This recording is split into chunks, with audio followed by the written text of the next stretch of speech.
This is one of the biggest problems, because I'm traveling a lot and meeting so many people, and many people, they have so much insecurity feeling inside.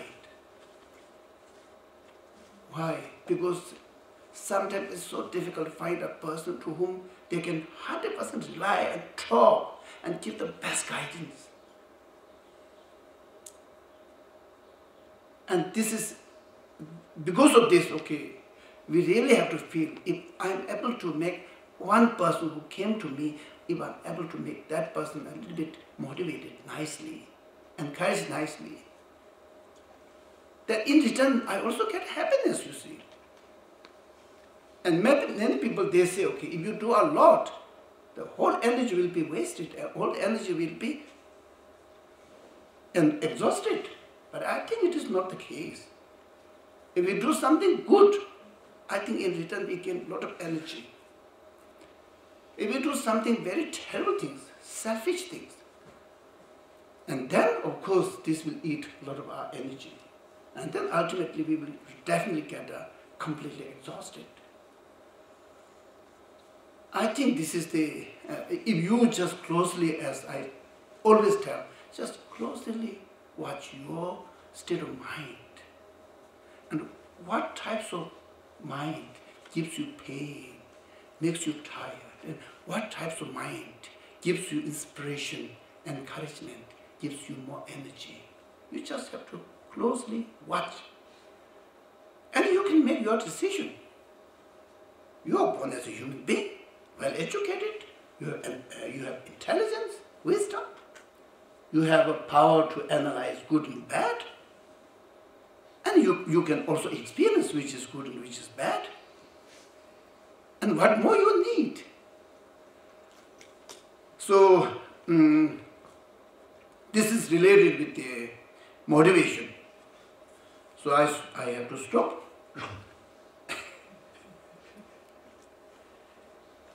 Motivation.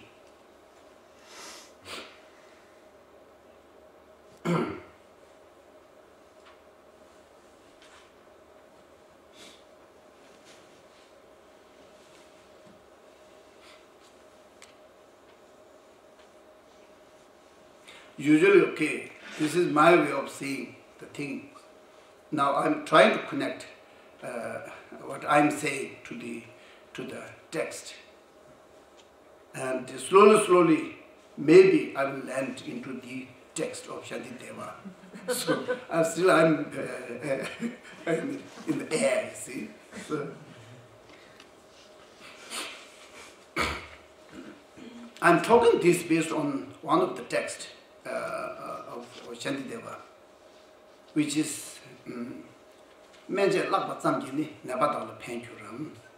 that is, of course, it's quite short, but after giving a lot of explanation, and then he concluded into this short statement. Okay, it's very simple sentence, very simple. He says, if we read the prescription of the medicine and also the diagnosis of the doctors, if we just read what is diagnosed by the doctor and what is prescribed by the doctor, if we just read this text to the patient, okay, sick people, will it cure? Say, no, because that person has to take the medicine.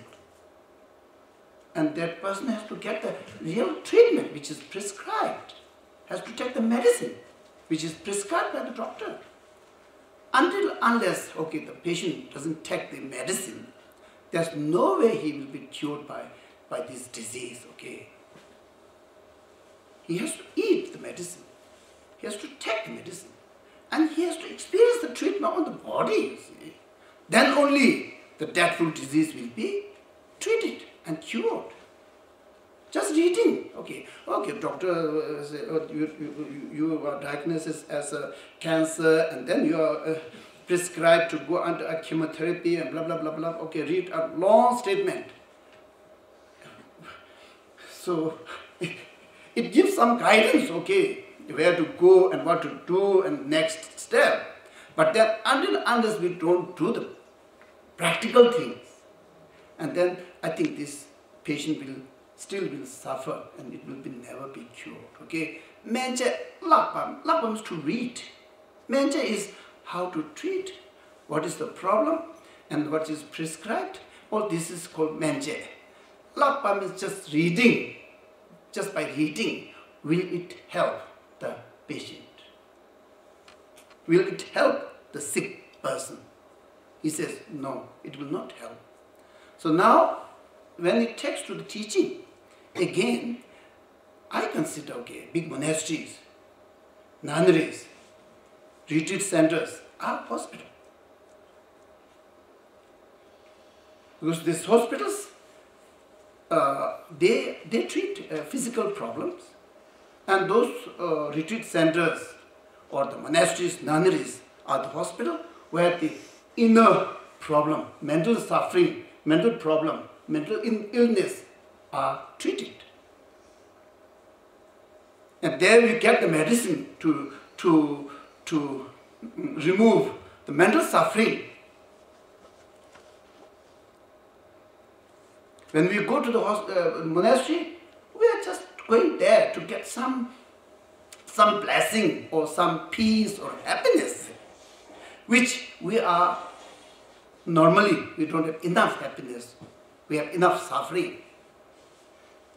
And when we go to a monastery to receive teaching, it means we are trying to get a medicine so that our suffering and sources of suffering will be removed. Because of this, the Shantideva explains.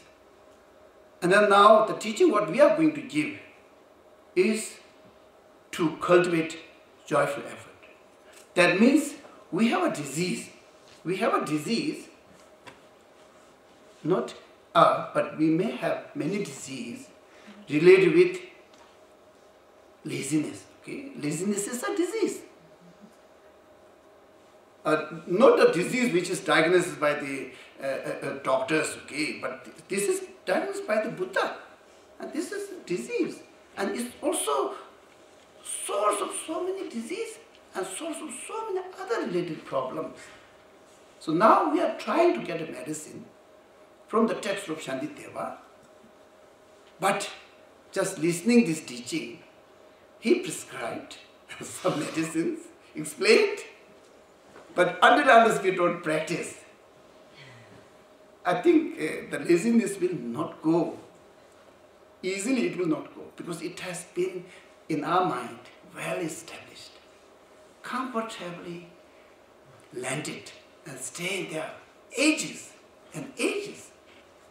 And it became like one of our best friends, most reliable friend. Because of this, he is so confident. Laziness is so confident to reside in us. But when we listen this, he says, okay, you listen, but if you will not practice. So I can stay nicely, no problem for me. Okay? Shantideva gave me a lot of problems.